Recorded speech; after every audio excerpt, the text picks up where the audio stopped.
Gracias a todos y a todas por acompañarnos en esta sesión que en realidad es una especie de charla abierta dentro de lo que son las actividades de Sumando Conciencia, de Sumando 2 en este caso. Y por eso, sobre todo agradecer a todo el grupo de Sumando Conciencia que hacen un trabajo tan interesante de divulgación, de estudio, en fin, de tanto trabajo en equipo, ¿no? Porque en realidad Sumando Conciencia es una comunidad grande, una comunidad muy comprometida con el estudio de la obra de Gerardo Schmetling y también con otras muchas cosas, la obra de Gonzalo, en fin, todas estas ideas que venimos a denominar nuevo paradigma y también comprometidos, como es natural, pues con el crecimiento espiritual y con el servicio. Entonces, lo primero de todo, por supuesto, es dar las gracias a Doriana, a Greti, a Lina, a Fanny, a todas las sumadoras de Sumando 1, 2, Venezuela también, que hay un Sumando Venezuela, voy viendo por aquí caras, a Elisa, a Sandra, a muchísimas, a Maggie también. Y me dejó un montón de nombres, pero un poco por hacer esta cosa, ¿no? de un poco pues de agradecimiento. Así que el tema que se había propuesto hoy, porque en realidad esta charla surge como una pregunta que se hizo en uno de los grupos de WhatsApp, que como sabemos pues tienen mucha actividad, y mucha actividad de trabajo, de información, de compartir también inquietudes. Pues una de las preguntas que surgió precisamente estaba vinculada o tenía relación con el error y con las equivocaciones, cómo podíamos trabajar estas cuestiones y cómo podíamos un poco darle un enfoque, una mirada desde la espiritualidad. Entonces, surgió la posibilidad de poder hablar un poquito más ampliamente de este tema en una charla abierta como estamos haciendo hoy, ya casi preámbulo de la Navidad, que también nos sirve también para poder saludarnos y estar juntos, toda nuestra comunidad, y es un tema que realmente pues es muy interesante y es un tema que nos toca a todos, ¿no? Porque todos, absolutamente todos y cada uno de nosotros y de nosotras pues trabajamos y aprendemos a través de los errores y de las equivocaciones. Entonces, era un tema que hemos tratado muchas veces también en otros contextos, también en otros cursos y formaciones, pero se ha dado así como una charla y yo creo que es un tema especialmente interesante. Nosotros desde nuestros trabajos que hacemos espiritual, desde nuestras formaciones, el libro de Gonzalo, en fin, todos los materiales que trabajamos y los autores que trabajamos, más o menos creo que todos tenemos claro que el error tiene un valor pedagógico, es decir, el error tiene un sentido, el error nos ayuda a avanzar, y nos invita también a ir observando y evaluando nuestras acciones, nuestros pensamientos, nuestros comportamientos y ver también qué resultados obtenemos, ¿no? De ese tipo de acciones. Es cierto que sobre todo los que venimos de una tradición judeocristiana, sobre todo cristiana, hay una vinculación del error con el pecado y también pues con la cuestión de la culpa, ¿no? Y del castigo. Entonces también por ahí era interesante darle una mirada, un pequeño vistazo, más que nada pues un poco pues para poder clarificar de alguna manera estos términos, porque a veces nos quedamos muy enganchados con ciertos conceptos o con ciertas ideas que incluso hoy en día pues también la propia Iglesia Católica está mirando y renovando y dándole otros matices, porque es cierto que se ha dado una mirada quizá demasiado, podemos decir, opresiva por parte de la institución, y eso ha suscitado que muchas personas no se vean identificados con un mensaje que es en sí mismo pues un esplendor de amor y de espiritualidad, pero quizá por ese lenguaje excesivamente normativo a muchas personas ha hecho que se alejaran un poco, ¿no? de todo ese mensaje y de toda esa tradición cristiana.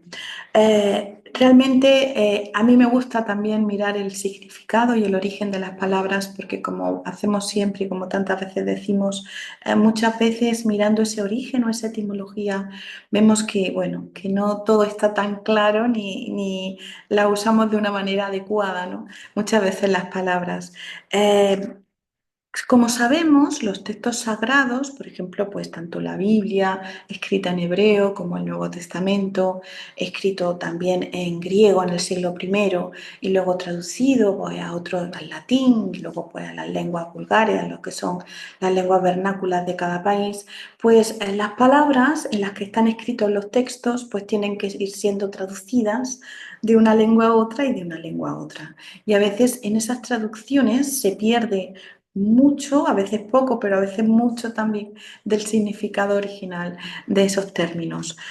Cuando hablamos de el pecado, que es ese término que está muy utilizado y muy repetido en el Nuevo Testamento y también en el Antiguo Testamento, vemos que ese término que viene, bueno, en el latín, se dice peccatum, es la palabra que se utiliza, y en latín peccatum hace referencia a tropezar.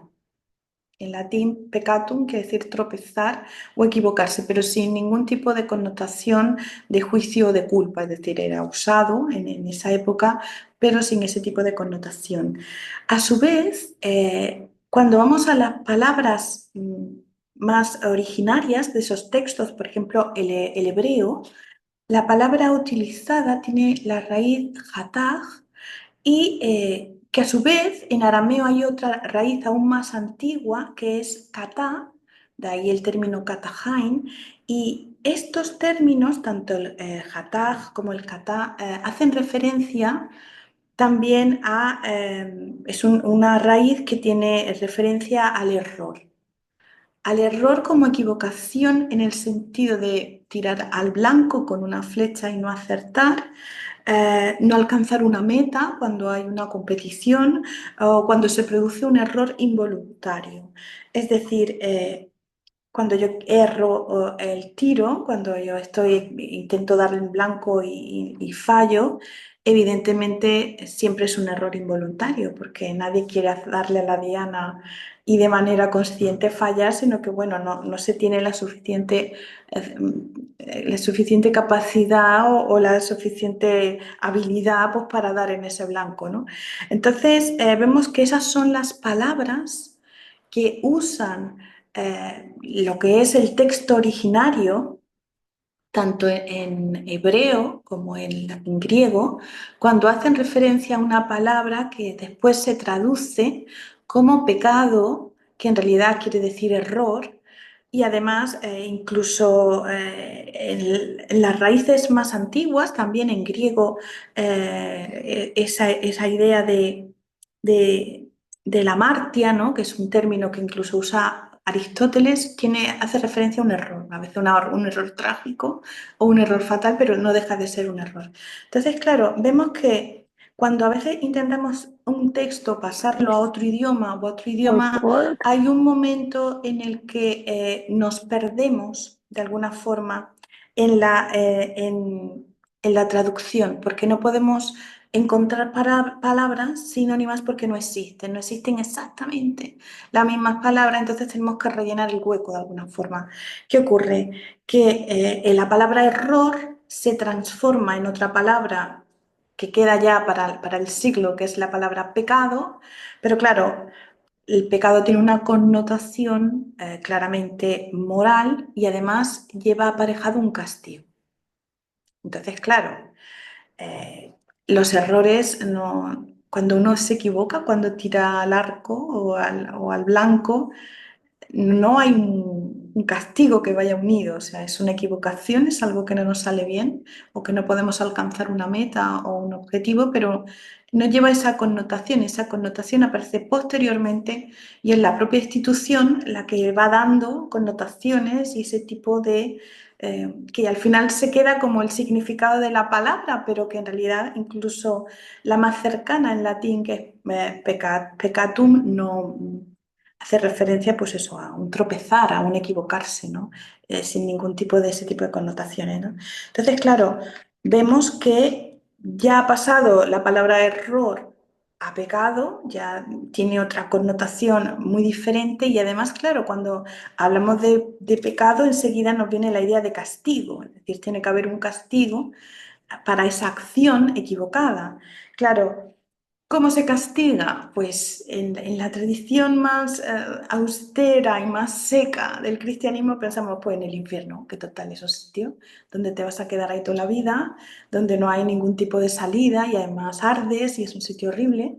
Pero claro, cuando nos vamos a los textos también originarios, vemos que las palabras que se usan cuando después se coge esa palabra y se traduce por infierno como lugar de desolación desde el que no se puede salir, porque la falta o el error cometido es gravísimo, vemos que en hebreo la palabra que se utiliza es Sheol.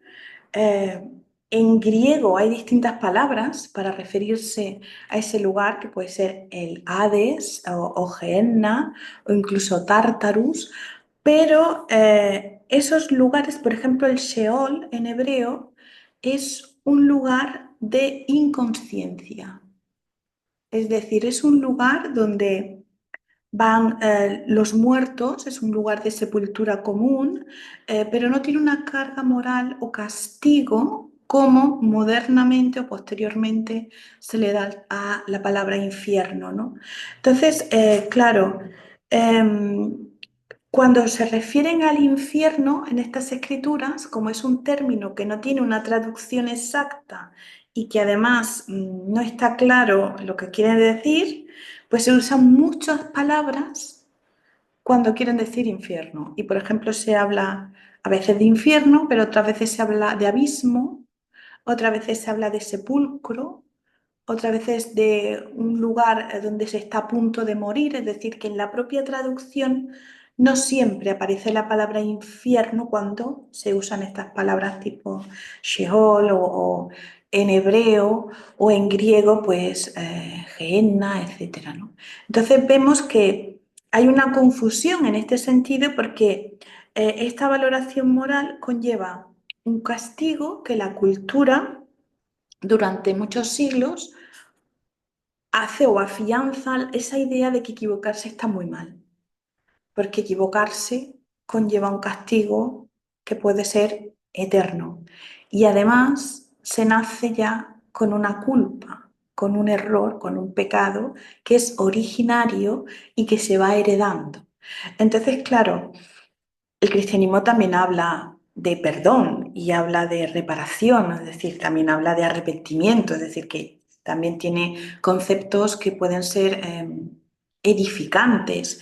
Pero es cierto que de alguna forma en nuestro imaginario nos hemos quedado con esos conceptos como conceptos muy fuertes y muy desoladores que nos han hecho dar un paso atrás y buscar otro tipo de respuestas porque esas respuestas o esos enfoques nos han parecido poco amorosos. O sea, se habla de un padre, de un amor incondicional, Cristo es todo amor y de repente todas esas ideas o conceptos que la propia institución, como decimos, son las que van articulando, nos parecen un poco, nos chirrían de alguna forma y vamos buscando pues otras respuestas y otros caminos porque por aquí vemos que ya, sobre todo en estos tiempos modernamente, ya no nos seducen tanto. La propia Iglesia va cambiando también y ya no habla del infierno como un lugar físico, sino como un estado de conciencia. La propia Iglesia en la modernidad, quiero decir, porque entiende que ya no se puede hablar de lugares físicos en estos conceptos, ni se le pueden tener esa carga tan sumamente amarga, ¿no? Pues para las personas que intentan seguir un camino y encuentran en este tipo de lenguaje muchísimas dificultades. Claro, eh, hay una cuestión, y todos estamos de acuerdo en eso, en que desde una espiritualidad un poco más libre o un poco menos restringida por las religiones formales, entendemos el error como una experiencia que me permite integrarme, que me permite ir construyéndome y que me va a permitir aprender.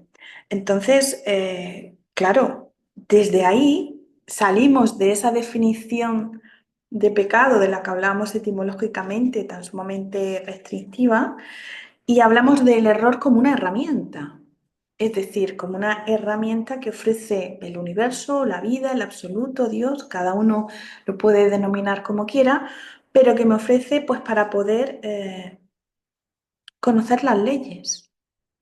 Es decir, si yo no me equivoco, si yo no me confundo, si yo no hago cosas fuera de la ley, no puedo reconocer que hay unas leyes. Necesito salir de ellas para poder reconocerlas. Entonces, claro, el error me permite evaluar dónde yo estoy, me permite ver cuáles son mis niveles de sabiduría, mis niveles de ignorancia y todos esos errores no dejan de ser acciones o pensamientos que nacen desde esa ignorancia, desde esa incapacidad para ver las cosas desde una información de amor, porque no tengo todavía esa información o no la tengo integrada de manera que mi actuar o mi pensar vaya directamente alineado con las leyes. Claro, lo realmente bello e interesante es que me puedo equivocar y puedo cometer errores porque soy libre. Y eso es una condición que nos da Dios, la libertad. Por eso ese libre albedrío me permite equivocarme tantas veces como sea necesario hasta que pueda reconocer que esos son caminos, ideas, actitudes o acciones que son equivocadas para poder obtener ciertos resultados que a mí me gustaría, pero que por el camino que voy no se dan. Entonces, ese libre albedrío es parte del diseño, del propio diseño. Hay partes muy interesantes en el Nuevo Testamento. San Pablo hace mucha referencia a una idea, claro, era un contexto del siglo I en Roma, donde había esclavitud, era una cuestión que era evidente, había esclavos. Y haciendo esa analogía de la realidad social que se vivía, San Pablo hace mucho hincapié en la idea y en el concepto de los hijos de Dios o quien sigue esta información o quien abraza a Cristo es libre porque realmente se libera absolutamente del pecado, de la muerte, de la propia ley, de la ley de los hombres, quiere decir. Es decir, es liberado porque adaptarnos en nuestra vida, en nuestra forma de entender la realidad a una realidad superior, que es esta realidad espiritual, nos libera de todas esas ataduras egoicas que me han impedido poder alcanzar resultados agradables y adecuados. Pero claro, ese paso, esa capacidad para poder liberarme, por una parte está en mi propia naturaleza, porque somos libres, es decir, el Hijo de Dios, tal y como nos lo explican en estos textos, es liberto, o sea, es liberado, es libre, no es esclavo, y en ese aspecto pues está llamado a esa libertad, pero tengo que ir pasando por ciertos errores para poder ir reconociendo realmente cómo está diseñado todo esto, cómo están estructuradas las leyes. Sin ese conocimiento pues me va a hacer ser muy difícil poder hacer acciones o realizar, obtener resultados agradables, porque el error tiene unas consecuencias, quiero decir, está muy bien, somos libres, no pasa nada, estamos aquí para aprender, pero el error tiene unas consecuencias y esas consecuencias son fácilmente reconocibles. Y claro, se producen porque hay unas consecuencias naturales en el error. ¿Cuáles son esos resultados? Pues discordia, desavenencias, separación, culpa, sufrimiento, falta de paz. mm, Implica sin duda también a su vez una responsabilidad. Es decir, yo estoy aquí aprendiendo, este es un sistema didáctico, pero eso no me exime de que tengo ciertas responsabilidades respecto a las acciones que hago y hay ciertos resultados que son míos. Esa frase también muy del Evangelio de lo que se siembra se recoge, lo que siembras recogerás, Gerardo la amplía un poco más y la adapta un poco y dice que la siembra es voluntaria, pero la recogida es obligatoria. Es decir, nuestras acciones, actos y pensamientos tienen una consecuencia y una resonancia en nuestra existencia y en todo el universo que están ahí y nosotros tenemos que abrazarlas y asumirlas con la total madurez propia de las personas libres, porque la libertad también requiere y se supone que implica una enorme responsabilidad también. Claro, por un lado veo lo que produce el error, que es esa separación, esa incertidumbre, esa falta de paz, pero también veo que a veces hago cosas y son aciertos, ¿no? Claro, son aquellas acciones, aquellos pensamientos que están alineados con las leyes universales, que están alineados con ellas, aunque yo no conozca lo que son las leyes. Quiero decir, si no conozco las leyes, podré acertar, hacer cosas que están bien, pero tendría una dificultad para poder replicar. Es decir, a veces me saldrán las cosas bien y querré volver a que me salgan bien, pero no sé cómo hacerlo, porque no conozco las leyes, no he visto realmente el acierto por dónde iba, ni por dónde se puede ir para volver a replicar un acierto igual. O sea, Gerardo Smedlin hace muchos chistes con esto, ¿no? Que si intento hacer un huevo perico y me sale un huevo duro, que si quiero hacer un bizcocho pero no tengo la receta, una torta, en fin. Y efectivamente, de vez en cuando, pues puede tocar la flauta por casualidad, porque las cosas me salen, pero no sé muy bien por qué me han salido así y entonces no entiendo por qué otras veces no me salen. Pero claro, eso ocurre cuando no tengo ese conocimiento de cómo funciona el universo, de cómo funciona la vida, de cómo funcionan esas leyes, que esa ley suprema, por supuesto, es el amor, y cómo tengo que ir un poco integrando todas estas cuestiones. Claro, ¿qué produce el acierto? Porque claro, eso también lo veo. Pues produce cosas que en realidad conectan mucho con nuestra esencia divina y con nuestro ser, que es la concordia, la unión, la armonía, una satisfacción genuina, paz, son frutos de amor, que son los frutos de la propia sabiduría, ¿no? Entonces, cuando eso se produce, pues oye, también lo puedo reconocer. Otra cosa es mi nivel de conocimiento de las leyes, que me van a poder llevar a tener un comportamiento o un análisis de esa situación que me permitan volver a replicar, y otras veces, pues bueno, si no tengo ese conocimiento, pues no va a ser tan fácil.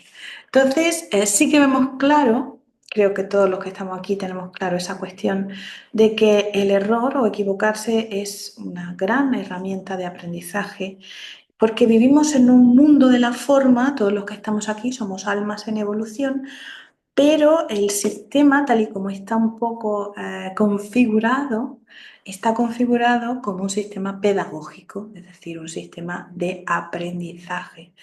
Y el error tiene sentido en este contexto porque me permite ir viendo cuáles son mis destrezas, cuáles son mis limitaciones, qué es lo que me cuesta más, qué me cuesta menos, cómo voy avanzando, etcétera, etcétera. Y sin duda, esos errores también me van a permitir ir perfeccionándome en las destrezas. Hay muchos maestros espirituales, muchos místicos que ponen este tipo de ejemplos, bueno, desde San Basilio de Cesarea al maestro Eckhart. El maestro Eckhart hace muchos ejemplos con el tema de aprender a escribir, que hay que cometer muchos errores, muchos borrones hasta que se aprende a escribir, o cuando se aprende a tocar un instrumento, también pone ese ejemplo, que hace falta muchísima disciplina y muchísimas equivocaciones hasta que, bueno, se puede oír un sonido limpio. Igual que también en las matemáticas se requiere de mucha equivocación hasta que se aprende a sumar, o hasta que se aprende a sumar. Todos lo hemos hecho desde pequeñitos, igual que a escribir hemos aprendido todos, y es muy difícil porque requiere de una destreza, de una concentración, hay que estar muy atento. Cuando ya se aprende, efectivamente escribir no sale solo. Igual que ocurre con estas cuestiones. Al principio tenemos que estar muy pendientes de qué nos quita la paz, de por qué esto no me sale o por qué esto es para mí una dificultad, y tengo que estar muy alerta y tengo que estar en una observación importante, igual que el niño pequeño, cuando éramos nosotros pequeños, tiene que estar muy, muy concentrado para poder hacer un trazo que se parezca un poco a una letra.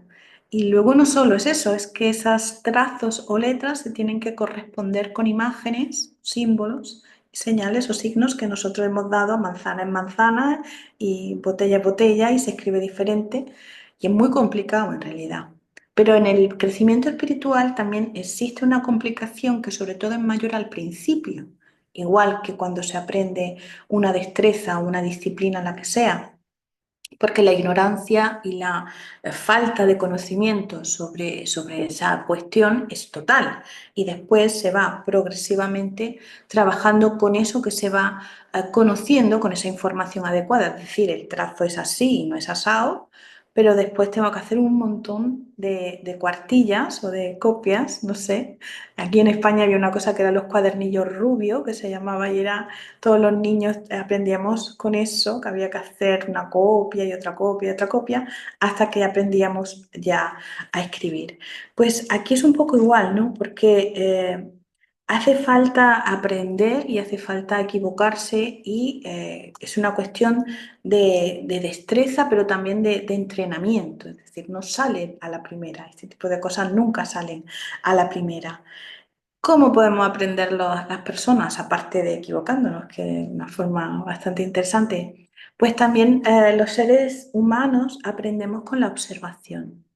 Es una cuestión que la psicología modernamente, bueno, con las teorías de Albert Bandura y todos estos autores sobre el aprendizaje vicario, es decir, oye, un niño pequeño, ¿cómo aprende a encender la luz de su habitación o de un cuarto? Pues nadie le ha dicho, mira, bonito, ve aquí, dale a este botón, no hace falta porque lo está viendo todo el rato. Están viendo que cuando alguien entra o se hace un poco oscuro, alguien le da una cosa que hay en la pared, cataplum, y se enciende la luz, o luego le da y se apaga. O abrir una puerta, porque al final el niño está viendo de pequeñito todo el rato hacer esas acciones, o abrir un grifo. Entonces, realmente el ser humano tiene una capacidad para aprender con la observación de alguien que ya lo sabe hacer o que ya lo ha hecho, y que ni siquiera se lo transmite, sino que es capaz de captarlo, ¿no? Entonces, claro, es interesante porque, oye, los seres humanos necesitamos aprender, pero eso requiere, ese aprendizaje vicario por observación, requiere de atención, de retención, hay que reproducir, hay que toquetear la pared y ver si se enciende la luz. Y sin duda es una forma de aprender también. ¿Qué pasa? Que en la vida, esto trasladado a un nivel espiritual, quiero decir, yo puedo ver, me puedo inspirar en personas, en testimonios que vemos que lo han ido haciendo. Si yo, por ejemplo, leo la vida de un santo o de un místico, pues oye, me inspiro, ¿no? Si yo veo a una persona de alto nivel de conciencia, veo lo que hace, cómo se comporta, yo me inspiro. También al contrario, veo a alguien que no le van bien sus relaciones y digo, bueno, es que aquí está cometiendo siempre el mismo error, pero él no lo ve.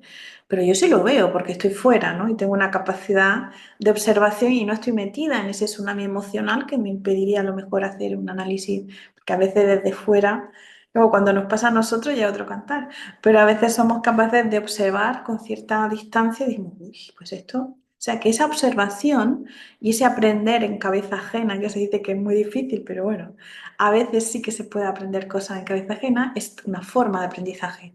Pero los seres humanos necesitamos de alguna forma ir experimentando en el mundo de la forma, y como partimos de la inocencia y vamos pasando a la ignorancia hasta que vamos alcanzando e integrando pues ese nivel de sabiduría que permite que las cosas salgan bien, pues hace falta pues un camino que a veces se nos hace un poco cuesta arriba, ¿no? Realmente.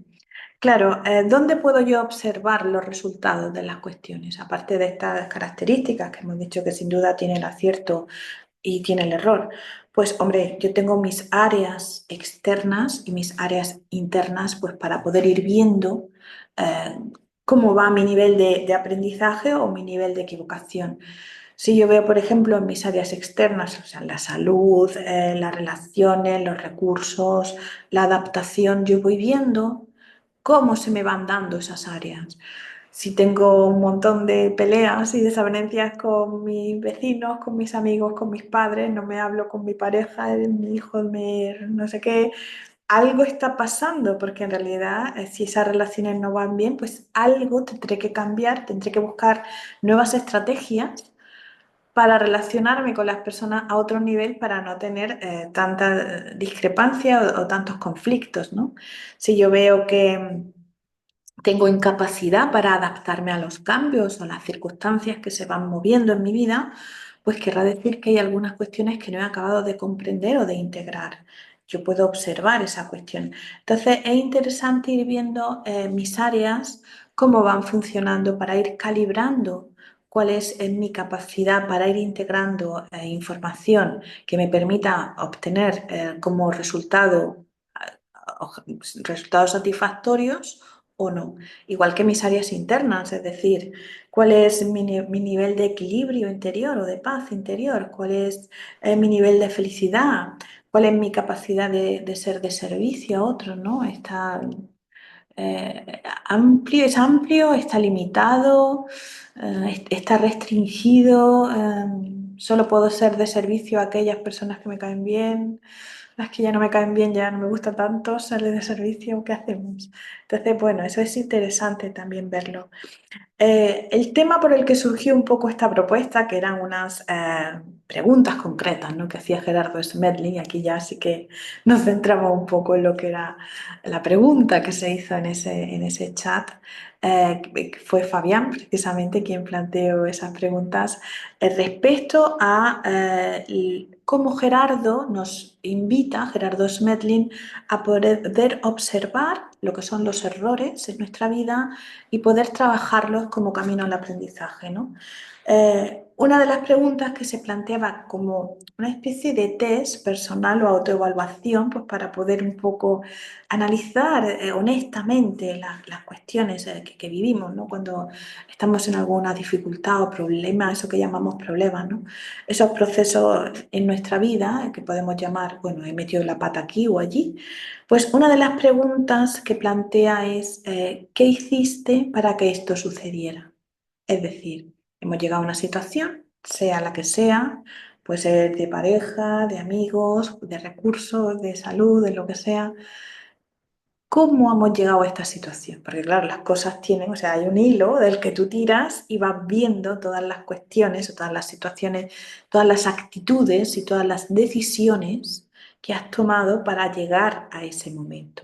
Entonces, es importante observar, como hacemos siempre en este tipo de trabajo de crecimiento espiritual, observar con la mayor honestidad posible qué hay detrás de esa equivocación.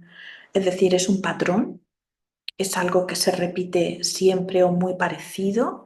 ¿Es algo que yo ya identifico como una dificultad que yo tengo? Es decir, algo de eso que denominamos destino, ¿no? Esas cosas que realmente observo que he venido a trascender y a trabajar porque es que realmente suponen una dificultad, sea la que sea. Y claro, en definitiva, eso supone que es algo de lo que he venido a trabajar y a trascender. Entonces, cuando la pregunta surge, ¿cómo sucedió esto? ¿Qué hemos hecho para que esto pase? Es una forma de reflexionar y de salirnos de esa cuestión de culpabilizar inmediatamente y radicalmente al otro, instalarnos en ese paradigma de la víctima, como solemos decir, donde, claro, ahí no hay posibilidad de un discernimiento objetivo porque el culpar a otro pues es muy sencillo, además es muy rápido y además ya me instala en un lugar donde yo no voy a hacer ningún cambio porque los que tienen que cambiar son los otros, entonces yo estoy eximido totalmente de tener que evaluar o hacer algún cambio en mi forma de ser, de pensar o de actuar. Otra de las preguntas que lanzaba Gerardo respecto a esta cuestión de los errores como aprendizaje es, ¿qué has aprendido? ¿Qué has aprendido de esta situación? Y eso también es muy interesante porque, claro, si los errores están aquí para que aprendamos, bueno, ¿qué aprendo del error en cuestión? Y esto también supone un ejercicio de honestidad y de salirse, ¿no? De ese paradigma de la víctima y dejar un poco atrás esas dos losas que pesan un montón y que suelen acompañar al error, que son el rencor y la culpa. Entonces, si yo analizo o me centro, me enfoco en qué puedo aprender o qué he aprendido en esta situación, pues puedo ir integrando realmente y ir observando qué es lo que me mueve a hacer estas cosas, qué es lo que no he llegado a aprender todavía o no he llegado a integrar, desde un punto en el que yo soy observador de mí, pues casi como si fuera un laboratorio que estoy observando pues una célula, es decir, intento ser objetivo, intento ser ecuánime, intento ser razonable, ¿no? Porque si me pongo el foco en otras cuestiones, pues realmente no estamos haciendo un ejercicio adecuado, ¿no? Un ejercicio adecuado. La última pregunta, una de las últimas preguntas que plantea también, que es muy interesante, claro, es ¿cómo haríamos para no volver a cometer el mismo error? Es decir, aquí ya entra en juego un compromiso con nosotros mismos. Es cierto que todas estas cuestiones también las traía el cristianismo, es decir, el propósito de enmienda, que es una de las cuestiones interesantes respecto al error o pecado, como se denomina en el cristianismo, que es el dolor de los pecados, es decir, oye, siento lo que he hecho, o sea, me duele lo que he hecho, lo siento, voy a intentar esto a ver qué ha pasado porque veo que no es positivo, ¿no? Luego el cristianismo habla de ese propósito de enmienda, ¿no? Habla de ese, un poco, bueno, voy a sopesar, voy a reconocer qué es lo que ha pasado aquí porque estoy viendo que bueno, que no es correcto, el resultado no me sale bien, ¿no? Entonces, cuando hablamos de esa necesidad o de ese compromiso con uno mismo, donde realmente me planteo la posibilidad de no volver a equivocarme de esta manera, estamos hablando ya de un nivel de compromiso que me mueve a crear nuevas estrategias. Es decir, si tengo un patrón y las cosas me salen mal siempre de este camino, voy a tener que diseñar estrategias nuevas y hacer las cosas de una forma diferente. Y eso implica un cambio. Y los cambios a veces nos dan miedo porque dejamos de ser nosotros mismos, dejamos de ser las personas que hemos sido, dejamos de tener la personalidad que hemos tenido siempre y de repente empiezan preguntas como ¿es que tú has cambiado? O es que ya no eres el mismo, es que haces otras cosas, claro. La cultura continuamente nos está diciendo no cambies, hay que ser auténtico, hay que ser siempre igual y lo que sabemos aquí es que realmente esto es un camino de cambio constante y de movimiento constante. Entonces no nos podemos quedar estancados en nuestro personaje, en las cosas como las hemos hecho hasta ese momento siempre igual, sino que tenemos que estar buscando nuevas estrategias si queremos nuevos resultados, porque si no nos vamos a quedar siempre, pues bueno, un poco estancados. Entonces, esta cuestión de poder ver el error o la equivocación como algo positivo sobre lo que puede edificar cosas, sin duda también incluso la propia psicología positiva lo acoge como una estrategia muy interesante, ¿no? Porque claro, reconocer nuestros errores no deja de ser un signo importante de madurez, tanto psicológica como espiritual, ¿no? Y implica también, por otra parte, aceptar mis limitaciones, es decir, madre mía, esto no me ha salido aquí, sé que tengo por aquí que trabajar, ya tengo que trabajar un poquito más por aquí y tengo que ir poco a poco, pues bueno, perfeccionando aquello que no se me da bien. Eso me conecta con la humildad, porque sin duda reconocer mi limitación y reconocer que algo no me va bien es un ejercicio de humildad muy importante. Y el ego no le gusta la humildad, al ego le gusta ser vanidoso, estar por encima de todo el mundo, tener razón, tener el control. Esas son características muy egoicas. Entonces soltar esa parte y decir, oye, me he equivocado y además me he equivocado porque esto no sé y además llego hasta aquí y además no puedo más y además, bueno, vamos a ir viendo. Pues el ego se queda un poco descuadrado porque no está acostumbrado a eso. El ego le gusta siempre tener la razón aunque no la tenga, ser muy firme en su postura, la flexibilidad que va aparejado también a permitir que otras ideas, otras opiniones y otras estrategias vayan surgiendo tiene que ver también con esta maleabilidad propia de la persona que va trabajando desde un punto de vista espiritual, porque se va haciendo flexible y eso sin duda es muy ventajoso a la hora de poder ir aprendiendo de nuestros propios errores e ir además integrando esos errores como parte y estrategia de nuestro propio crecimiento. Y claro, es interesante porque esa capacidad para reconocer nuestros errores sin duda me permite también pues ir integrando, o sea, no dejarlo aparcado ni debajo de una alfombra, ni reconocerlo, sino que lo veo, lo reconozco y además le doy un lugar. Porque sobre eso voy a hacer cosas, cosas positivas, voy a edificar cosas, voy a trabajar en base a esa equivocación, porque sin duda me ha permitido aprender mucho más posiblemente que un acierto. De hecho, se suele decir que de los errores aprendemos de los aciertos, que de los aciertos, porque está claro que a veces el error, pues bueno, es doloroso, hay sufrimiento, hay un poco de, bueno, de situación complicada y como eso no nos gusta, lo que queremos es salir de ahí y conseguir, pues bueno, otro tipo de resultados. Por eso hay una parte en ese ego espiritual que no le va mucho eso de reconocer los errores, no le va mucho lo de la humildad y quiere mantener su personaje, incluso el personaje espiritual del que no se equivoca, porque ya es sabio.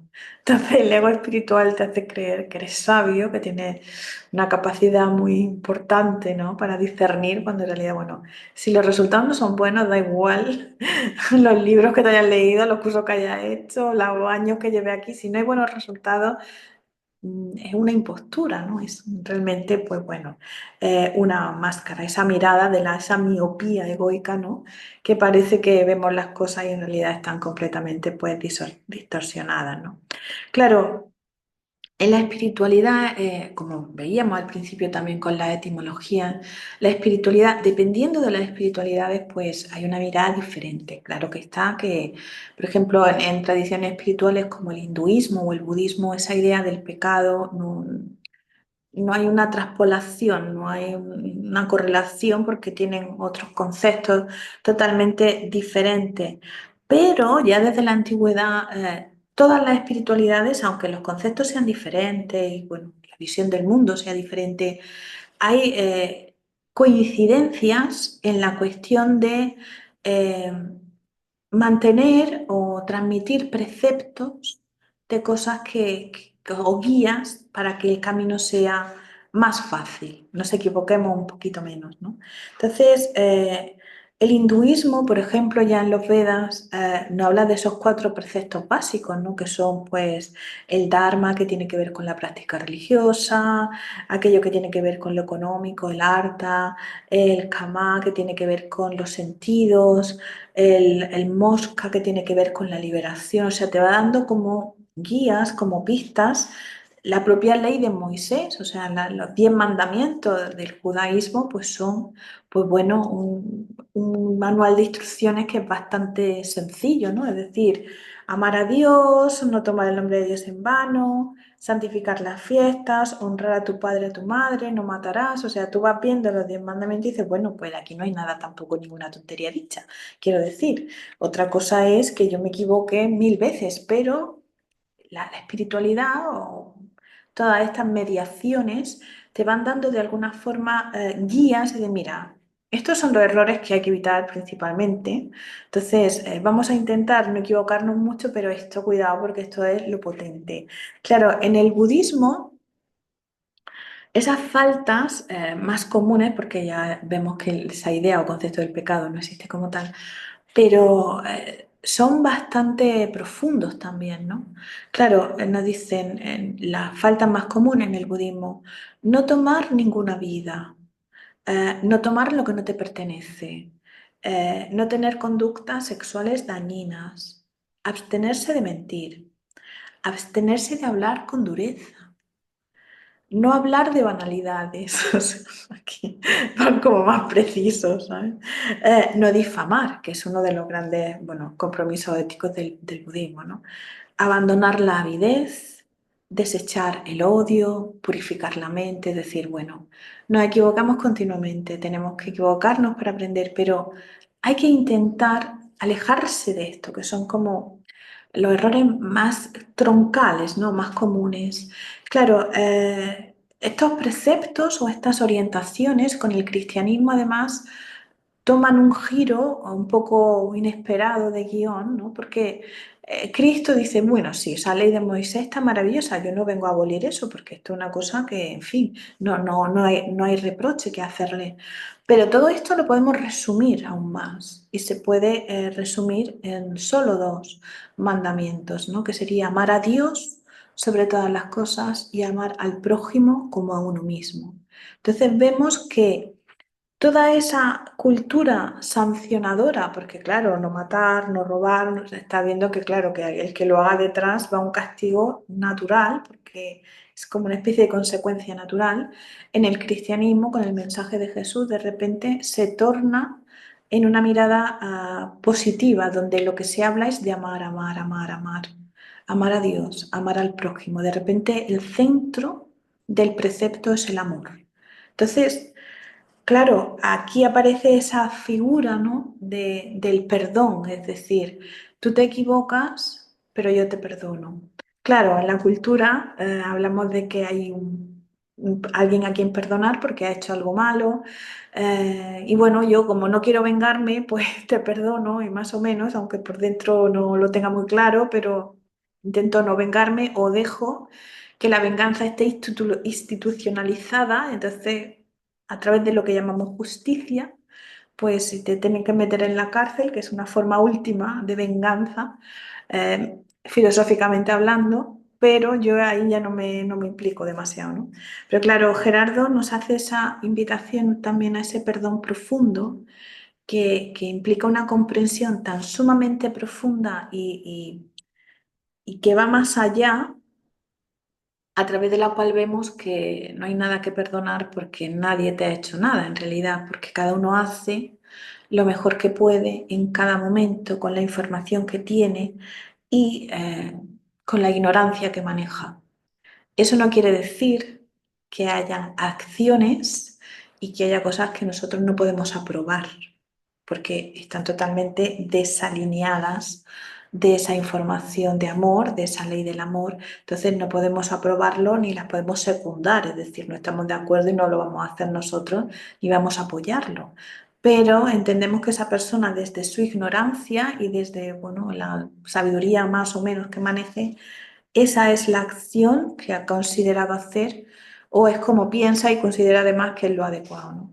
Entonces, realmente vemos que al final esa comprensión profunda no deja también de liberarnos, ¿no? Porque cuando conectamos con el perdón, sea de manera superficial o sea de manera profunda, la sensación que experimentamos es de una gran liberación, de un gran peso que se quita de nuestro hombro, ¿no? Porque al final son cuestiones que están absolutamente conectadas con la esencia que somos y por eso hacen en nosotros una resonancia tan profunda, ¿no?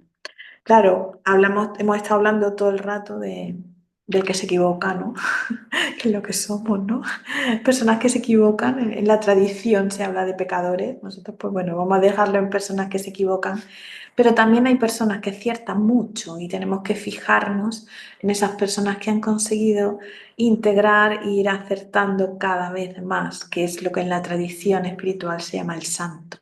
Entonces, claro, cuando hablamos del santo, hablamos de una persona que ha trascendido, que ha pasado desde esa inocencia por la ignorancia y alcanza sabiduría. Es también lo que en Gerardo Smedlin se denomina el sabio o el santo, en realidad un arquetipo, ¿no? Es aquella persona que ha trascendido y que está centrado, pero ya no está centrado egoicamente, sino que está centrado en Dios, ¿no? Y activo en el mundo, es decir, no es que esté sin hacer nada, sino que está, participa y es activo, ¿no? En el mundo. Claro, nosotros siguiendo esa línea de niveles de conciencia, podemos decir que ya que está en un cuarto nivel de conciencia, Y realmente, pues bueno, todos estamos llamados a hacer eso, porque es lo que somos en esencia, somos eso, y poco a poco tenemos que ir trabajando pues, para ir avanzando en nuestros niveles de sabiduría. Para terminar, os voy a leer, nada, son 4 líneas del Tao Te Ching, hablando precisamente de lo que es un sabio, ¿no? De lo que es un santo. Esta cita la recoge pues Javier Meloni en su libro El uno en lo múltiple y es muy bella porque es súper sencillo, como todo lo que es el Tao, como todo lo que es sabiduría, como todo lo que es mística, es muy sencillo y es muy fácil de reconocer la luz que hay en esas palabras. Es muy fácil reconocer. Otra cosa es que no sea difícil implementarlo y llevarlo nosotros a la práctica, pero en principio es muy sencillo. Y dice sobre el sabio lo siguiente. Habla del sabio como esa bondad suprema, ¿no? La bondad suprema es como el agua, que favorece y no rivaliza con nada. Ocupando la posición despreciada por los demás, el sabio está cerca del Tao. Su posición es favorable, su corazón es profundo, su palabra es fiel, su gobierno está en perfecto orden, cumple sus tareas, trabaja infatigablemente, no rivaliza con nadie, es irreprochable. Entonces, bueno, yo creo que como definición de lo que es la sabiduría o la santidad, nos inspira porque en realidad es en lo sencillo y en aquello que es luminoso donde realmente están las respuestas. A veces nos perdemos en, bueno, en estructuras, en normas, en preceptos, en pasos, en herramientas y en realidad pues nosotros estamos llenos de esa sabiduría interna y de esa luz que solo necesita ser desvelada. Por eso esa frase también que bueno, repetimos tantas veces, ¿no? Que sabio no es aquel que no se equivoca, sino aquel que ya se ha equivocado en todo, es decir, ha cometido todos los errores. Y nosotros, pues bueno, como vamos a buen ritmo, yo creo que también acabaremos con todos los errores posibles, porque el ritmo que llevamos yo creo que vamos, nos va cundiendo. Así que bueno, un poco era esta las cuestiones o las ideas que hemos venido a comentar en esta charla abierta a colación de esas preguntas que salieron en su día en el chat. Así que bueno, dejo ahora unos minutos para las preguntas que haya y estaré por supuesto encantada de contestarlas. Muchísimas gracias. Muchísimas gracias a ti, Carmen, querida, de verdad maravilloso. Los micrófonos están abiertos. El que quiera hacer una pregunta puede levantar la mano. Cristina, ¿quieres hacer una pregunta, María Cristina? Hola, mi Ah, Dori, qué hola, gusto ¿cómo volver a estás? verles. Sí, soy yo. Sí. Hola, mi Dori, hola, Carmita, qué gusto verlos. La verdad es que no he podido conectarme todo este tiempo porque no saben, no sé si saben, acá en Ecuador estamos con un estiaje bastante fuerte y tenemos cortes de luz hasta de 12 horas, así que practicando la gratitud, la comprensión y eso de que todo es perfecto y necesario, así que me da gusto volverles a ver, así que ha sido toda una hazaña conectarme. Carmita, yo tenía una duda respecto a lo que tú decías sobre el error y ¿qué pasa si uno comete muchos errores? Y esos errores, de cierta forma, uno aplica todas las herramientas hasta que termina decidiendo, por ejemplo, delimitar con la persona con la que hemos tenido estos impases o estos problemas. Finalmente, yo entiendo que uno tiene que dejar ir en completo amor y no desde la bronca, no desde el enojo. ¿Cuándo nosotros sabemos que hemos integrado eso para que ya no vuelva a cometerse como que, digamos, ese error con la persona, ya sea por exceso de confianza, ya sea por exceso de expectativas, porque la persona de una u otra forma eh, te ha fallado como ser humano y tú delimitas en qué momento tú ya puedes decir, este error no me va a volver a ocurrir, porque tú bien lo decías, nosotros reiteramos muchas veces en esos errores y a veces volvemos a cometer esos errores, sobre todo cuando es personas que nosotros las tenemos muy de cerca, como son, por ejemplo, nuestros padres. Y cuando nosotros delimitamos, ¿cuándo sabemos que ya no es necesario delimitar y mantenemos una comprensión total en amor sin que eso vuelva a generar un problema, un daño o un error. Un abrazo de antemano Muchas y un gusto. gracias, Cristina. Un abrazo también, un placer saludarte. Claro, es que con las personas que tenemos muy cerca, es decir, con nuestras relaciones o nuestros vínculos familiares más estrechos, realmente es donde se da pues el gran gimnasio para el entrenamiento, ¿no? Porque son relaciones de destino, porque están muy cerca, porque no podemos dejar de que este sea mi padre o esta sea mi madre o este sea mi hermano, sí que podemos, en fin, podemos silenciar a los amigos, pero a veces no podemos silenciar a los padres o a los hermanos porque están ahí o a los hijos, ¿no? Entonces, es cierto que son las relaciones o los vínculos más intensos y más profundos porque imagínate toda la trayectoria que traen desde los comienzos de nuestra vida, en nuestro ambiente familiar hasta posteriormente.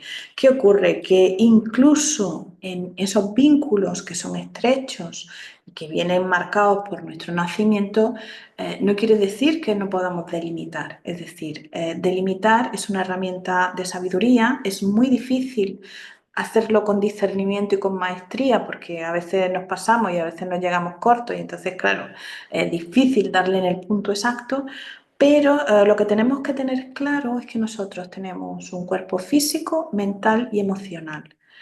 Lo que daña el cuerpo físico, mental y emocional, si yo no tengo la herramienta o la capacidad suficiente para que la situación o la persona que sea no me sienta blindada, sino que me está haciendo daño, yo tengo que delimitar, porque yo necesito mi cuerpo físico, mental y emocional para crecer.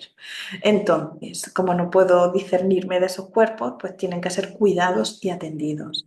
Si hay relaciones o vínculos que son tóxicos o que no son provechosos o que incluso con otra de las herramientas que tenemos a mano, que son los acuerdos, incluso también en las familias tenemos acuerdos, aunque no sean por escrito, son acuerdos tácitos, y vemos que no se cumplen porque se ha perdido la confianza o se ha perdido ese punto en el que yo puedo sentir que realmente puedo poner pues, mis expectativas en esa persona porque veo que al final no se cumplen, pues yo puedo delimitar, yo puedo un poco clarear el asunto, puedo poner tierra de por medio, una distancia, aunque sea padre, hermano. Hombre, cuando son los hijos pequeños están a nuestro cuidado, cuando los padres están enfermos también son nuestra correspondencia, como es natural, pero se pueden hacer de muchas formas y de muchas maneras, al margen de los niños pequeños que, como sabemos, pues están a nuestro cuidado y tenemos que atenderlos. Pero sin duda, tenemos herramientas de sabiduría, como son los acuerdos, como es también el poder delimitar, y también tenemos que ir bajando el nivel de expectativa, Cristina, porque habrá un momento, como decimos muchas veces, en que nosotros tendremos que erigirnos como nuestros propios padres y nuestras propias madres, es decir, tendré que ser madre de mí y padre de mí en mi crecimiento espiritual y tendré un único padre que es Dios al final. ¿Por qué? Pues porque no siempre se puede tener una vinculación con un progenitor, por duro que suene, como la cultura nos vende que tiene que ser siempre. Pues a lo mejor lo que es de sabiduría en este tipo de casos es poder mantener en paz con uno mismo una distancia o un poco bueno, de delimitación adecuada, porque cada caso es diferente y yo voy a ir viendo los resultados. Si yo cada vez que me acerco me llevo un arañazo, pues quiere decir que a lo mejor ya no me apetece que me sigan arañando y doy un paso atrás y no pasa nada. Quiero decir que no por eso se es menos espiritual, sino al contrario, soy capaz de cuidarme, soy capaz de discernir y de también poner distancias, pues en paz. Un poco eso es lo que te podría Gracias, decir. muchísimas gracias. Sí, es Gracias. un parte un poquito en parte de todo lo que nosotros hemos aprendido por el tema de la cultura, como tú decías, mayormente venimos de esta religión judeocristiana que nos dice que hay que honrar padre y madre y esa sensación se contrapone contra el sentido espiritual y el sentido mantener una energía en alto, porque como tú decías, si cada vez que te acercas tienes el arañazo, tú más bien tiendes a delimitar para evitar eso y claro, y se contraponen todas las ideas o los sesgos de las creencias que están arraigadas con tiempo. Sí, sin duda, bueno, la escritura también dice, hijos, honrad a los padres, pero también dice, padres, no exasperéis a los hijos.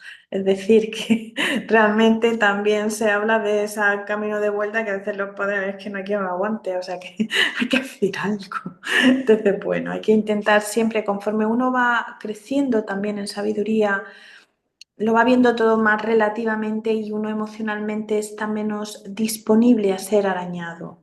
Quiero decir que a más nivel de conciencia y más sabiduría tenemos menos susceptibilidad de sentirnos agredidos porque el nivel de expectativa es diferente, porque al final vemos al otro como un alma que también tiene su derecho a evolucionar y equivocarse y se van un poco desdibujando esos papeles familiares, por supuesto, y culturales se van desdibujando en aras de una visión más espiritualizada del otro, incluso aunque sea un padre o una madre.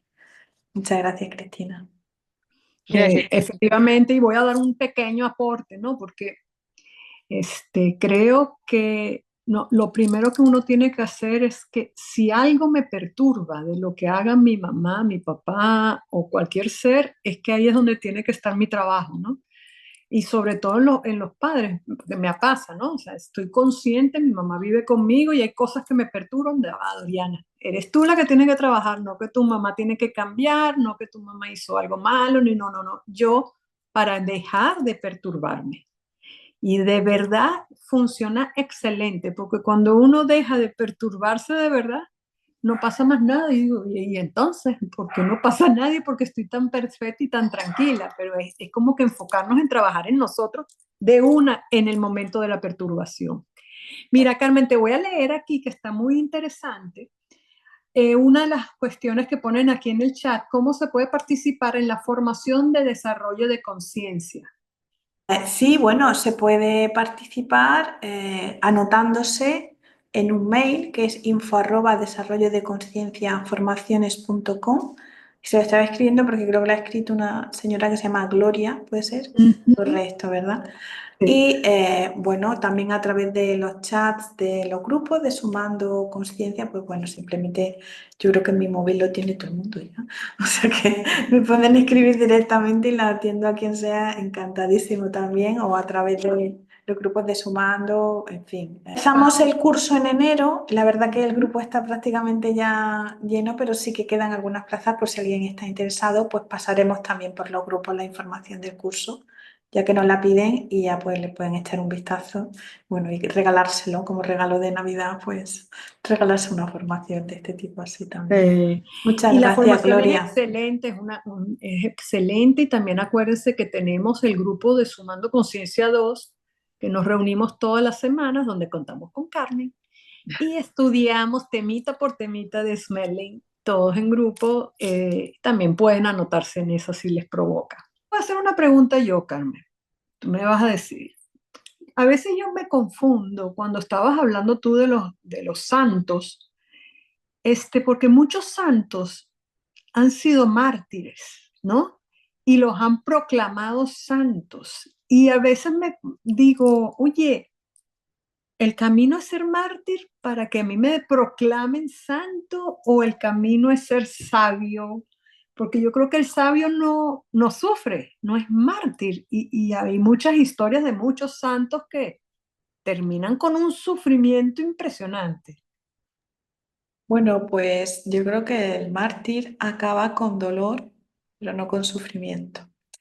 Porque en realidad el martirio no deja de ser el último paso en el cual se da una especie de situación en la que el cuerpo físico ya pierde en el momento final un significado que pueda retenerlo a la experiencia. Es decir, puede ir cantando al martirio porque tengo tan claro que soy un alma y tengo tan claro que este martirio o esta acción, que suele ser el martirio, una acción criminal, no puede dañar mi alma, que mi forma de explicarle al mundo en este último momento, en este último aliento, que somos algo más que un cuerpo físico, es que no me importa que muera mi cuerpo físico porque la vida no termina, lo que termina es la experiencia. Entonces, quizá el martirio se puede interpretar desde ahí como un último soltar, pero un soltar en el que tengo un mensaje que dejar.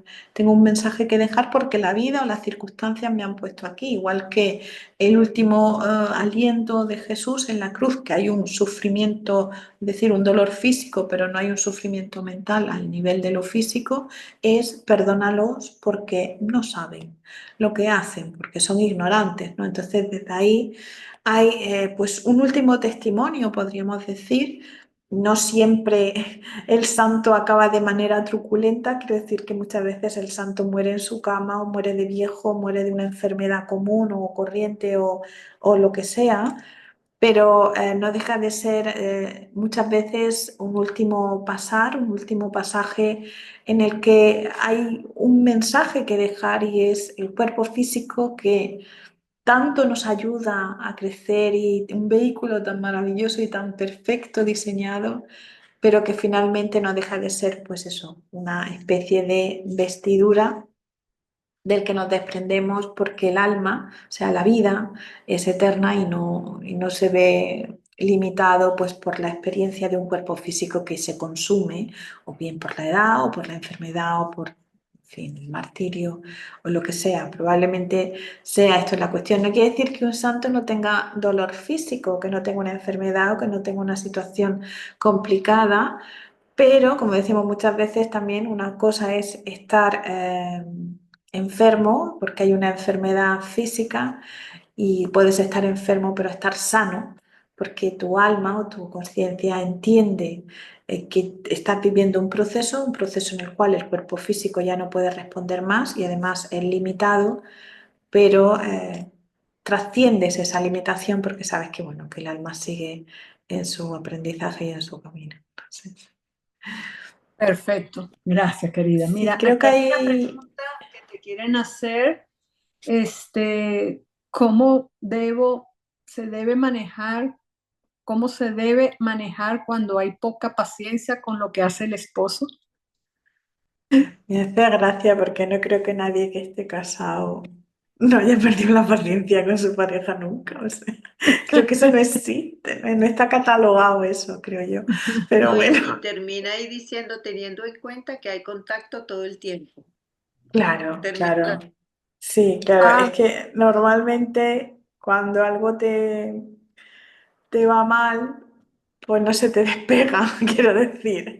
El universo en ese, bueno, diseño pedagógico, estas relaciones que llamamos de destino o estas situaciones de destino son aquellas en las que parece que es imposible zafarse y es imposible salir de esa situación. Entonces puede ser un vecino quisquilloso, puede ser una pareja pesada, puede ser un niño tostón o puede ser un jefe que me tiene al maltraer. ¿Qué pasa? Que si yo consigo, entre comillas, zafarme de la pareja, del niño, del vecino, del jefe, va a aparecer otro jefe, otra pareja o otro vecino que va a resultar ser igual o peor que el anterior. ¿Por qué? Porque al final estamos llamados también a aceptar al otro tal y como es, a entender que no siempre la convivencia es posible, a entender que al final todos son en nuestros niveles de conciencia también acuerdos y que nos podemos irnos en paz, podemos irnos sin paz y podemos quedarnos en paz o quedarnos sin paz. O sea, no hay muchas más opciones, según dice Gerardo. ¿Por qué? Pues porque al final sí que tenemos libertad para decidir, pero también hay que entender que no siempre tenemos la herramienta o la integración suficiente de la información para poder estar en paz con las decisiones que tomamos, ¿no? Entonces eso hay que tenerlo en consideración. No siempre es fácil la convivencia, de hecho la convivencia suele ser de las cosas más complicadas, ¿no? que tenemos los seres humanos, sobre todo estas relaciones de destino, pero también hay una invitación a mirar a la otra persona desde otro lugar, es decir, hace falta a veces un ángulo diferente, empezar a mirar al otro, pues mirarnos a los ojos del otro y vernos a nosotros reflejados, ver también que el otro es un alma igual que yo, que si estamos juntos en esta historia o en esta aventura es porque tenemos algo que aprender mutuamente el uno del otro, aunque sea a delimitar en paz o a terminar en paz, y que es una interesante experiencia y una interesante oportunidad pues, para poder ejercitar todas estas cuestiones. A veces lo más difícil es irse en paz o quedarse en paz, pero es una invitación también, si se da la oportunidad, a poder ir integrando y trabajando todas estas cuestiones. Sí. Efectivamente, tú sabes que hay algo que a mí siempre, lo tengo siempre grabado en mi experiencia. Hay un ejemplo que dice Smelling, que me encanta, ¿no? Porque en un principio yo estaba, no, yo sé, espiritualidad, delimito para acá, delimito para allá, delimito para más allá. Ay, no, este perturba, este perturba. Claro, cuando entiendo realmente lo que es delimitar, que es, ok, yo te puedo delimitar, pero yo mientras tanto tengo que llenarme de sabiduría, entender cómo es el proceso, entender las comprensiones y después conscientemente regresar para ver si me sigue perturbando igual. Porque es que mientras más comprensión tiene uno, cualquiera que te perturbe te va a perturbar menos. Lo vas a ver como alguien que está aprendiendo, lo vas a ver como alguien que tiene, sabes, como tu hermano. Porque es que, pero hay que en paralelo o en el mismo momento trabajar en uno. Porque si no, uno se limita, mira, como no son espirituales, no saben, y entonces por eso me deja perturbar. No, no, hay que estar consciente de esa delimitación. También nos están preguntando cómo pueden participar para el grupo Sumando Conciencia 2. Con solo decirnos que quieren participar, tan sencillo como eso, los agregamos en el grupo de estudio de Sumando 2. Lo pueden hacer por cualquiera de las vías, como se enteraron, por aquí, a través de Carmen, del mío, o por cualquier persona. Cualquiera sumadora que tengan el teléfono de cualquiera de nosotros, pues simplemente en contacto de uno a otro, sí, lo agregamos a los grupos. Nosotros nos reunimos todos los martes a las 2 de la tarde, hora Miami, 8 de la noche, hora de España. Tratamos y le damos lo mejor de nosotras para estudiar cada tema de Smelling. Nos ponemos a conversar después de todo lo que hemos estudiado y de cómo más o menos manejar la información, y cualquiera puede intervenir, queda grabado por un par de semanas, y pueden oír la grabación si no pueden conectarse en vivo. Ana, adelante, Ana Solís. Carmen, a ver si me aclaras una cosa. Yo me he criado en la religión católica y el pecado original para mí era como algo que no sé si yo o alguien de mis ancestros había hecho, ¿no? Y yo tenía que pagar por eso, o es lo que yo entendí. Claro, cuando conocí toda esta información, digo, esto a mí no cuadra, ¿no? No. Pero luego se habla de las constelaciones familiares y se habla del transgeneracional, y eso no deja de ser también algo similar, ¿no? Porque una constelación familiar en la que tú tienes que tratar algo que ha pasado con tu abuela, por ejemplo, ¿eh? O dicen, es que llevas del transgeneracional, llevas lo que le pasó a tu tía, por decir un ejemplo. ¿No es más o menos lo mismo que el pecado original, pero visto desde otro punto más moderno? O no sé. Muchas gracias, Ana. Claro, es que el tema del pecado original es un tema complicado porque otras religiones o otras estructuras o otras espiritualidades no contemplan el hecho de que se herede un pecado de manera que se va heredando generación tras generación. Si bien es cierto que Cristo rompe esa dinámica de alguna forma y que a través del bautismo, que es ese abrazar a Cristo, como que se borra, ¿no? Es un conflicto, claro, porque es un tema complicado para una mente moderna que entiende que yo no tengo por qué cargar con las cargas o con el pecado de otra generación o el pecado del primer hombre que fue Adán, ¿no?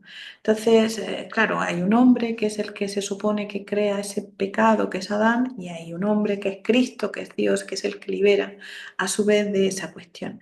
Lo que sí es interesante con esta idea, bueno, con esta historia bíblica de Adán y Eva, y es que en ese paraíso donde hay una absoluta inocencia, a través de esa manzana que es el conocimiento, pues se imposta un ego que es el que hace que ese andrógino perfecto, que es Adán y después es Adán y Eva, son dos, Mira, ahí tengan que que me mandó salir de él. ese estado, que es un estado, como si dijéramos, bueno, de una inocencia imperturbable, pasar a una ignorancia, y es ese sufrimiento, esa vida dura, todo ese periplo que va en la Biblia, te van contando en el libro del Génesis, pues bueno, desde Adán y Eva, después Abel y Caín, de luego pues Noé, luego no sé qué, hasta que llegar un poco a esos parámetros o esos lugares de más claridad, ¿no?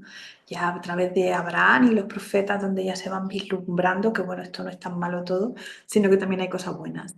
Entonces, sin duda todos mordemos de la manzana al final, porque todos tenemos un ego, al menos en esta manifestación, todos tenemos que morder esa manzana, es decir, tenemos que partir de esa ignorancia para poder alcanzar la sabiduría. Desde un punto de vista metafórico, todos tenemos esa imposta y todos nacemos con ese camino trazado. Yo no lo veo tanto desde un lugar de castigo, incertidumbre, sino de un lugar de aprendizaje importante, y heredamos o venimos todos con ese diseño de ignorancia, porque claro, al principio estamos así en tabula rasa y experiencia tras experiencia pues vamos acumulando pues información de amor. Esa es una forma también de verlo. El tema de las constelaciones, pues tú fíjate que no se sabe muy bien cómo funciona, pero sí se sabe que genéticamente, es decir, desde un parámetro biológico, genéticamente se heredan rasgos de generaciones anteriores, aunque no se hayan conocido. Es decir, se hizo un estudio en Estados Unidos y se vio en ese estudio que los descendientes de segunda y tercera generación de los que habían combatido en la guerra de secesión norteamericana, la guerra norte y sur, las siguientes generaciones de los combatientes del frente tenían más posibilidad de tener diabetes e enfermedades autoinmunes que aquellos que no habían estado. Es decir, que el sufrimiento a un nivel muy alto se hereda también generación tras generación desde un punto de vista genético. ¿Qué ocurre?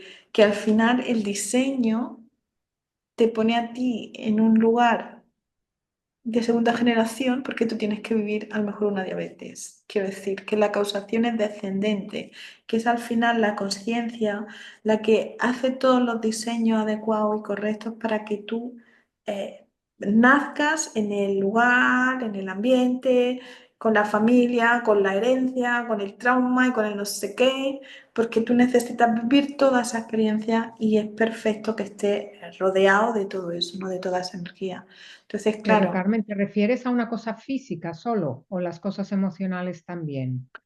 pues mira, se heredan también muchos rasgos, sobre todo madres, abuelas, sobre todo las líneas femeninas suelen heredar rasgos porque al final tiene mucho que ver con la educación, con lo que se dice, con los silencios, los secretos en la familia, esas cosas se heredan de alguna forma porque están en el ambiente de la estructura de sistema como familia. Es decir, la típica abuela, un ejemplo, no me lo estoy inventando, que se fugó con no sé quién y tuvo un hijo ilegítimo y no sé qué, no sé cuánto, lo que sea, y se crea un secreto familiar. Y entonces, en torno a ese secreto, pues hay un hueco. El hueco está ahí porque en la narración de la familia hay un hueco que es algo que se silencia, que no se habla de eso. Pero cuando sale un tema colateral, por ejemplo, pues mira fulanita que ya empieza a salir porque ya tiene edad de tener pretendientes, o vaya que le pase aquello, y se queda el silencio y se vuelve a hacer otro hueco en la conversación, y al final los seres humanos vamos rellenando el hueco. Y hay una cosa que se llama también la profecía autocumplida, es decir, tanto parece que nos tiene que pasar una cosa o que estamos predestinados a que pase esa cosa o que en nuestra familia pasa esa cosa y nosotros no podemos salir de eso, que al final creamos un poco nuestras propias limitaciones que vienen de esas historias familiares y silencios familiares que no son otra cosa que experiencias que ha tenido la gente libremente, pues que viva su vida. O mire usted, ¿qué quiere que te diga? Pero sí es cierto que tiene mucho peso a veces en algunas familias, en otras no.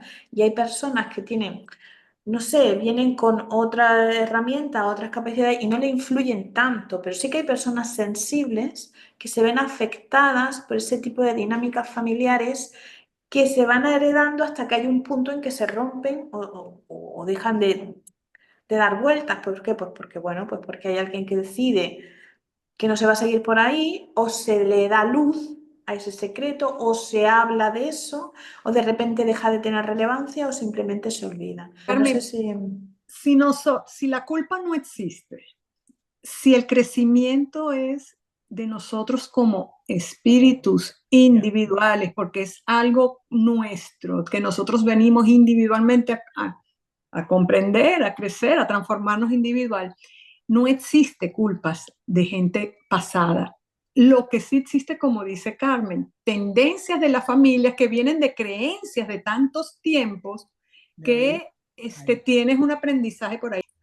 Es decir, si yo vengo a tener una experiencia de qué sé yo, de homofobia, yo tengo que yo tengo que nacer en una familia donde hay homofóbicos, porque es que de ahí es que yo tengo que aprender. Por algo escojo esa familia.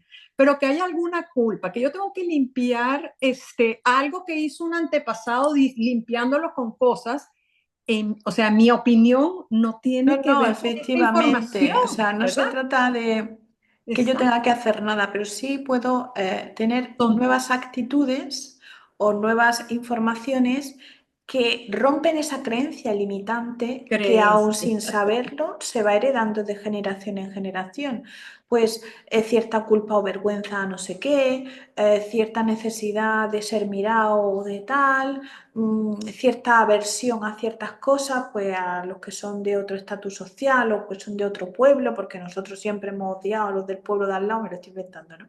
Entonces hay un momento en que también se rompen esas dinámicas porque hay miembros de ese sistema que dicen, pues mira, a mí es que esto me da igual, o esto ya no tiene un peso para mí, o no me afecta, porque al final sí que es cierto que nacemos en sistema, es decir, yo tengo una historia, mis padres tienen una historia, los abuelos tienen otra historia. Lo que pasa es que yo considero que lo que hiciera mi abuela, pues bendita sea, lo que hiciera mi tío, no bien, porque yo no me siento afectado por nada de eso, entre otras cosas, porque entiendo efectivamente, como bien dice Doriana, que somos almas que individualmente tenemos que ser responsables de nosotros y que no podemos tampoco porque claro, también decir, bueno, a mí es que me va muy mal porque mi abuela no se casó por amor, pero mire usted, ¿qué hacemos? O sea, vamos a tener que cambiar el rumbo porque así no podemos modificar nada de aquello. O sea, cada uno vivió su historia, vivió su aprendizaje y bendito sea, ¿no? Entonces es muy fácil distraerse en cosas tan amplias, claro, que tampoco sabemos exactamente si eso es así o no, o que lo creo yo, o esa información que me llega o que me llega por vía de otros es veraz o no hay distorsiones del ego, que a lo mejor estoy haciendo interpretaciones equivocadas. Luis, Muy bien. vamos a oírte. Sí, muchas gracias, Carmencita, muy amable por lo expuesta, excelente, muy bien. Simplemente quiero agregar, pues, desde los ámbitos donde uno ha estado trabajando, ¿no? Porque los miles de años que tú comentabas de error, pecado, se profundizó inclusive más profundo de lo que venía antes, con la época de la fábrica, de las fábricas. Recuerden, por ejemplo, yo recuerdo mucho que en la fabricación siempre aparece la deficiencia y hay que corregir esa deficiencia. Incluso uno en ese tiempo se vendían objetos y decía imperfecto y era más barato. De tal forma que el error se intensificó a más no poder al ámbito educativo. Y usted sabe que uno de los aparatos más grandes, más que la religión, incluso es la educación. ¿Se imagina nosotros educándonos desde preescolar hasta bachillerato, por lo menos incluso la universidad? Siguió todos los parámetros de la fábrica. Ejemplo, miren, toda la vida escolar aprendiendo a ser corrupto, egoísta, viendo la cultura del enemigo, las raíces son profundas. Por estos parámetros de vigilar, de, digamos, sanción, todo el mundo le cogimos terror a cometer errores. Se creía que resaltando el error era una forma de subsanarlo. Con la información de los maestros superiores a través de Gerardo Smeilin, hoy es muy diferente, sobre todo para nosotros que ya estamos en esto. Miren, pude vivir, por ejemplo, en los talleres que acabamos de pasar con Mili y todo su equipo y todos. Esos talleres, por ejemplo, donde no hay sanción, no hay control, nada, sino que cada uno se vea a sí mismo de lo que está haciendo y lo que está aprendiendo, digamos, lo mejor del error ahorita, desde Gerardo y desde el amor, precisamente es eso, no es la sanción, sino es el aprendizaje. Aprendamos con gusto, con amor, con, digamos, hoy, por ejemplo, hasta da gusto cometer errores, porque no lo comete por intención, lo se cometes por alegría, digamos, porque, miren, y yo siempre resalto en esto, todo el tratado de Gerardo, toda la película, es precisamente para ver los problemas como oportunidades. Y todo ese trabajo, ¿y cuál es la cima de todo eso?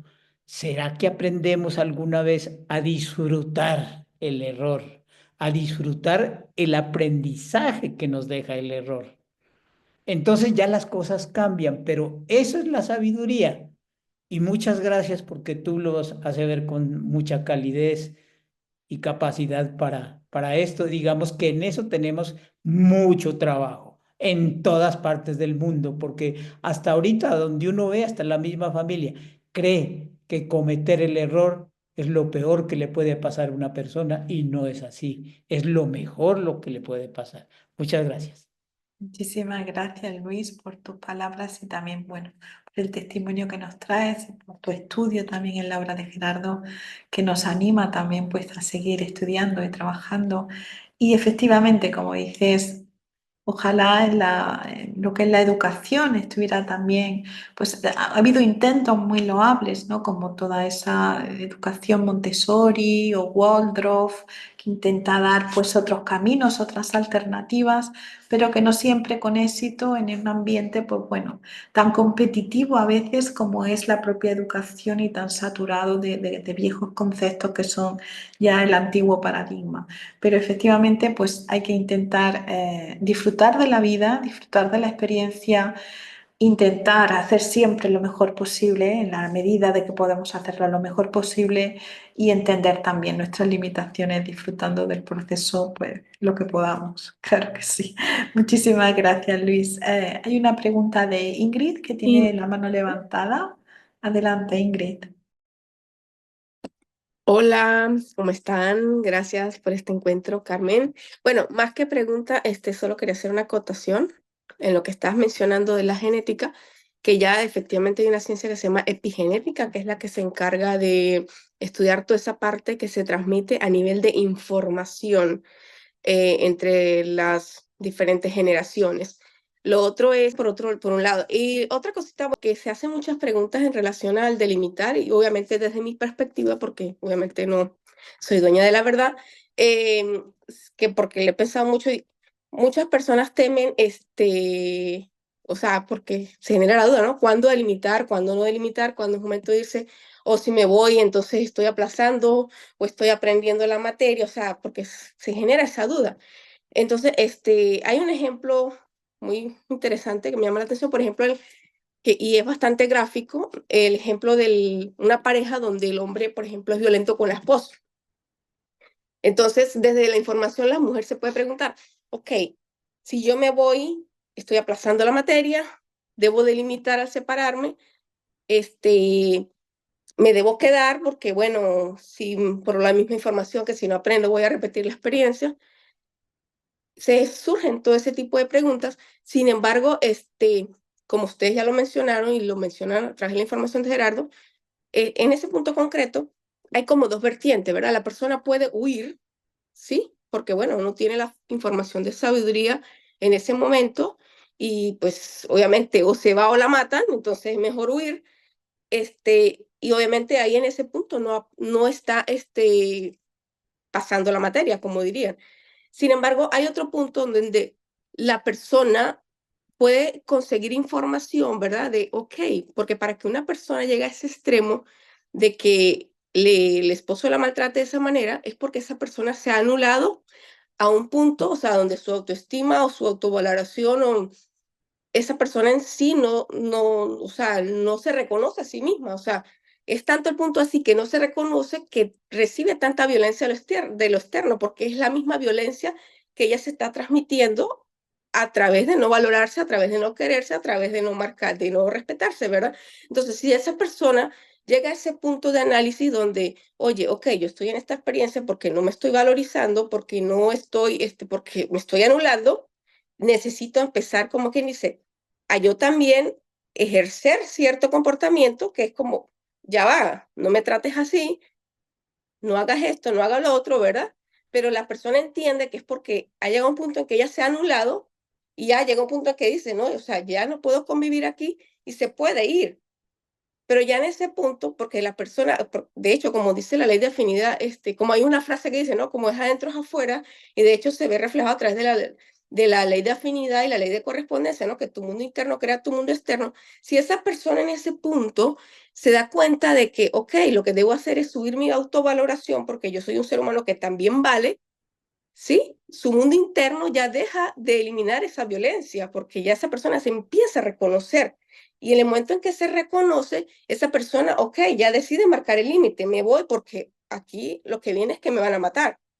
Ahí en ese momento esa persona trasciende la experiencia porque lo que necesitaba integrar esa persona era su autovaloración. ¿Por qué? Porque no, en su mundo interno ya no hay, ya esa persona se reconoce a sí misma y obviamente las nuevas correspondencias que va a crear esa persona en su mundo externo obviamente no van a ser otra vez experiencias de violencia, van a ser experiencias de otro nivel, o sea, pero ya en ese punto en el que estaba, no. Entonces, eso lo quería colocar como ejemplo porque a veces se genera la duda, ¿no? Porque bueno, si se va a estar reprobando la experiencia, no necesariamente, porque ahí puede marcar ese límite reconociendo que es un ser humano que vale y si se queda ahí, o sea, ya no es necesario, o sea, estar ahí en ese lugar. Ahora, si huye porque no es capaz de llegar a todo ese nivel de análisis, pues sí, obviamente va a repetir el patrón hasta que sea consciente de esa información. Entonces, bueno, eso era lo que quería aportar desde este punto Muchas de vista. gracias, Ingrid. Muchas gracias por tu aportación. Efectivamente, en el caso del maltrato, nos encontramos con, por una parte, la cuestión de la autoestima y del valorarse, y por otra parte, una cuestión que no podemos dejarla pasar por alto, y es que un nivel 2 de conciencia, que es el que agrede brutalmente a otra persona, no va a cambiar. Es decir, esa persona solo se le puede delimitar, porque por supuesto todos cambiamos y todos avanzamos, pero es muy difícil que cambie. Cuando convivimos con personas de muy bajo nivel de conciencia, la cuestión es que tenemos que aceptar que el otro no puede cambiar. Aceptar que el otro es una persona violenta que quiere solucionar todos sus conflictos a través de la violencia verbal y física, y además que es una persona de gran posesión, es decir, que considera a las otras personas como objetos de su propiedad. El poder, porque claro, existe cierta fantasía de querer cambiar al otro, porque a veces necesitamos esas fantasías que amortigüen el dolor y el sufrimiento de la experiencia que vivimos, pero no dejan de ser parches y fantasías porque un nivel 2 de conciencia solo se le puede delimitar o meter en una cárcel. Con un nivel 2 de conciencia no se puede hacer acuerdos. No se puede Ah, dialogar. De hecho, cuando un nivel 2 de conciencia le dice a la pareja, perdóname, voy a cambiar, es un acuerdo que nunca puede cumplir, pero porque su propio nivel de conciencia le impide cumplir su propio acuerdo, entre otras cosas porque no está capacitado para cumplir los acuerdos. Entonces, sin duda pasa por una delimitación, pero claro, para esa delimitación también esa víctima necesita conectar con un punto de su supervivencia que le anime a sobrepasar el miedo que le hace también a veces no moverse de la zona, porque muchas veces cuando estamos ante una situación de peligro está la huida, pero también está la paralización, ¿no? Porque en algún momento el quedarse quieto, agazapado debajo de un árbol nos ha salvado la vida cuando estábamos, no sé, en la sabana hace no sé cuántos mil años, ¿no? Entonces existe esa incapacitación también de la víctima porque está la agresión psicológica que le impide tomar decisiones que normalmente pasan o bien por la terapia, por la ayuda del entorno que lo saca un poco, más que querer, un poco a veces es sacado de ese entorno, pero con los niveles 2 con los niveles bajos es que no es posible ni que el otro cambie, ni es posible llegar a acuerdos, ni es posible confiar en la palabra del otro. Y además son personas realmente peligrosas para nuestro cuerpo físico, mental y emocional, porque la agresión no solo es física, claro, también es psicológica y tiene, bueno, una secuela muy, muy importante. También a nivel social, a nivel de conjunto, de sociedad, de grupo, tenemos que saber discernir, porque a veces, bueno, podemos caer en el nihilismo de pensar que da todo igual, pero realmente la sabiduría implica que no estamos de acuerdo con ciertas acciones, aunque entendemos que se hacen desde una ignorancia total y que esa persona es correspondiente y tiene que saturar y tiene que articular pues su propio engranaje personal que le permita salir de esa situación y de no volver a darse con situaciones similares, porque va a haber un perfil y va a haber una tendencia de esa persona si no es capaz de construirse, pues de dar con ese tipo de personas. Pero sí que hace falta, la víctima necesita ser protegida, un niño desvalido, una mujer, un lo que sea, una persona que sufre lo que sea, tiene que sentir el calor de la protección de los que tienen más sabiduría que el verdugo o que la persona que agrede, ¿no? Y te Entonces, pones eso a ver también, que la protección es amor. O sea, al sí, final todo te lleva a que el camino de una manera o de otra siempre va a ser el amor, ¿no? O sea, hasta sí. en la protección en sí, porque está el diseño universal tan perfecto que te deja ver que todos los caminos y todas las experiencias siempre es el amor el que prevalece, ¿no? Siempre. El amor al final siempre es la respuesta y es el camino y además es la orientación natural, o sea, lo que nos sale naturalmente, la protección natural, el afecto natural que hablábamos el otro día sobre el afecto, esas son partes esenciales de nosotros, son las partes más reales, menos impostadas, porque lo que es egoico es más voluble, más cambiante, menos claro, pero este tipo de cuestiones las identificamos en nuestro interior con mayor claridad y hay que escuchar a esa voz también, porque a veces surgía la pregunta, ¿y cómo sabemos y cómo discernimos y cuándo es lo correcto? Pues cuando conectamos con esa voz interna, con esa luz interior que nos ilumina desde dentro hacia afuera y que nos permite a veces tomar decisiones o acciones que están fuera de la lógica, pero que sin embargo nos llevan por el camino de la ley del amor, ¿no? Y es importante darle también una oportunidad a esa luz o a esa orientación, esa brújula. Y creo que había también una última pregunta sobre qué pasa cuando una persona necesita cambiar su alimentación y sigue cometiendo el mismo error, regresando a comer mal. Bueno, pues hay que ver qué es lo que le lleva a comer mal también. Creo que hay que hacer un poco de observación de qué es lo que come mal, qué siente cuando come lo que come mal, qué le hace sentirse atraído por ese tipo de alimentos, qué tipo de sustancias en su organismo están equilibradas o desequilibradas. A veces hay desequilibrio de magnesio, de potasio, bueno, de una serie de vitaminas que a veces hace que tengamos predilección por unos sitios, por un tipo de alimento y no otro, o curvas de insulina disparatadas, entonces es bueno hacer por un lado una observación médica y por otra parte hacer también una observación un poco interior de si es que busco cierta satisfacción en ciertas cosas, si intento rellenar vacíos con cosas de lo externo o si por otro lado, pues bueno, es simplemente una cuestión de costumbre que también puede ser moldeada con hábitos nuevos y con nuevas formas de alimentarse y de vivir la vida. Bueno, no sé, es eso. Después de también contestar a esa pregunta que quedaba ahí en el chat un poco colgada. Quiero agradecerte que siempre apareces cuando tenemos dudas y, no sé, por tu generosidad, tu tiempo. Muchas gracias, Sandra. Gracias a vosotros también por este espacio tan maravilloso que se abre donde podemos intercambiar y todos los temas que tengáis así inquietud, pues bueno, esto es un foro abierto pues para lo que queráis tratar o debatir, pues poder traerlo a la palestra. Nosotras, pues bueno, todas las sumadoras y yo también, por supuesto, pues encantados de poder caminar juntos. Así que muchísimas gracias.